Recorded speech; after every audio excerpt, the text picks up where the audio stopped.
अस्सलामुअलैकुम। मुझे कहते हैं नाज़िम। मैं यूँ ही में रहती हूँ, मेरे 2 बच्चे हैं, एक मेरा हस्बैंड है। ये है मेरे घर की कहानी। आपके घर की कहानी क्या है वो आप मुझे कमेंट बॉक्स में बता सकते हैं। अच्छा जी, आज मैं बनाने जा रही हूँ चने की दाल की रेसिपी। अच्छा, मैंने जो है ईद की रेसिपीज़ जो हैं वो बकरा ईद की वो शूट की हैं, लेकिन इंशाल्लाह मैं कल ज़रूर अपलोड करूँगी। तो आज मैं थोड़ी जल्दी में थी तो मैंने चने की दाल बनाई थी कल, तो उसकी रेसिपी मैं आपके साथ शेयर कर लेती हूँ।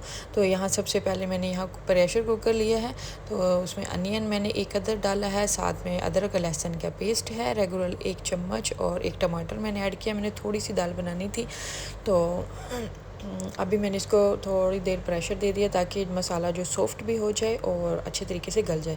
यहाँ मैंने हाफ़ टेबल स्पून जो है वो मैंने डाली है काली मिर्च का पाउडर, हाफ़ टेबल स्पून हल्दी, और साथ में हाफ़ जो है वो दड़ा मिर्च ऐड की है। अच्छा, आप अपनी टेस्ट के मुताबिक भी मिर्च बढ़ा सकते हैं या घटा भी सकते हैं। और यहाँ मैंने नमक ऐड किया। बस सिंपल सा बनाना है। मैंने इसमें कोई ज़ीरा या धनिया नहीं इस्तेमाल किया क्योंकि वो मेरे पास कुटा हुआ नहीं था, तो मैंने सिंपल सी दाल बनाई है, ठीक है। और अभी मैं इसको मसाले को अच्छे तरीके से भून लूँगी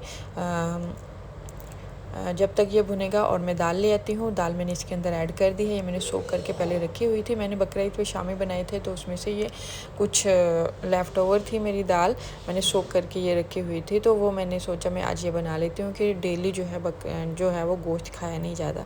तो ये मैंने इसके अंदर ऐड कर दिया है। पानी मैंने इसके अंदर ऐड कर दिया। अभी मैं इसको प्रेशर लगा दूँगी, और 2 प्रेशर में ही हो जाती है, और हर प्रेशर की अपनी स्पीड होती है, और आप खुद चेक कर लीजिएगा। ये देखिए बहुत अच्छे तरीके से गल चुकी है। तो ना ये बहुत घुली है और ना ही बहुत कच्ची है, यानी कि कच्ची नहीं है बिल्कुल भी और घुली नहीं है, बिल्कुल खड़ी खड़ी दाल है, और सॉफ्ट भी अंदर से बहुत ज़्यादा है, ठीक है। अच्छा जी, अभी मैं सर्व कर लेती हूँ। यहाँ मैंने प्लेट ले लिया सिंपल, और इसके अंदर मैं इसको सर्व कर दूँगी। आपको नज़र आ रहा होगा कि इसमें ऑयल कम है, तो ऑयल में इसके ऊपर जो है आप बटर भी डाल सकते हैं, या कोई देसी घी या कोई ऑलिव ऑयल जो भी आपके पास हो वो।